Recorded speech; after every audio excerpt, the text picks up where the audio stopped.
Cape Cod is known for beaches, boating, and tourists, but what's been happening in the skies above its marshes lately isn't on any travel brochure. In the last 18 months, dozens of residents across the Cape, from Falmouth to Eastham, have reported the same thing. A cluster of lights hovering silently over the bayou, then vanishing into thin air. Some say it's military tech, some say it's mass hallucination, and others, they think it's not from Earth at all. Hey, this is New England Unexplained, and today we're heading to Cape Cod, Massachusetts, not for lobster rolls, but for one of the strangest waves of UFO activity the region has seen in decades. We're talking strange lights hovering over marshes, triangular craft, moving faster than any known plane, static electricity in the air before sightings, and even sightings that seem to predict future weather changes. So what exactly is happening over the Cape's quiet skies? And more importantly, why now?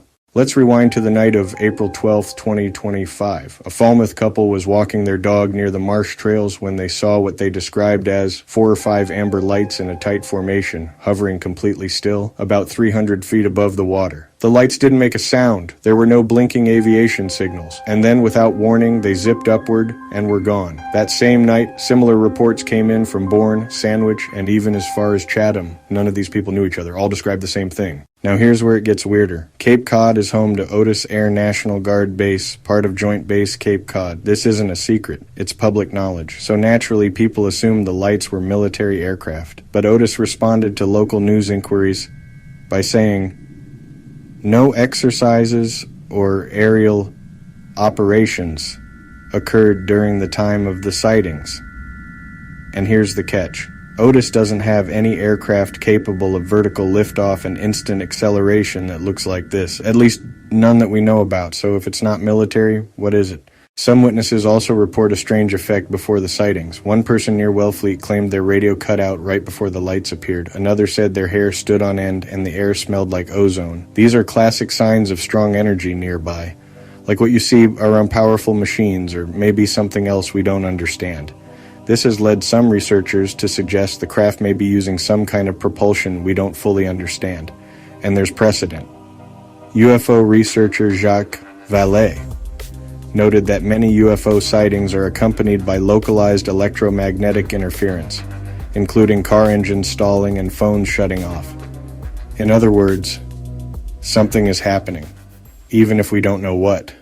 Cape Cod has had UFO sightings before. In 1967, a fisherman said he saw a glowing object rise from the water near Provincetown. In the 1990s, the Coast Guard reported strange radar signals over Buzzards Bay. In 2010, hikers saw lights moving over Nickerson State Park for several nights. But the 2025 sightings are different. More people have seen them than ever before. These lights seem to follow water and wetlands, not roads or flight paths. This led to a new idea.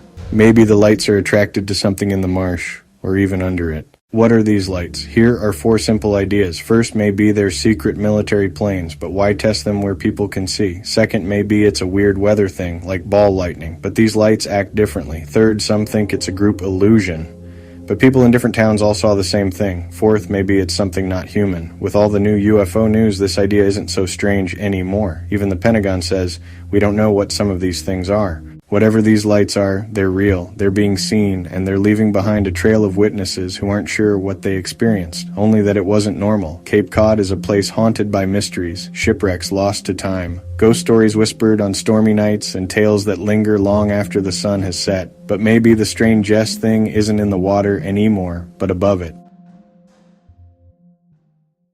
Thanks for watching. If you enjoyed this video, hit like, subscribe, and ring the bell so you don't miss future investigations.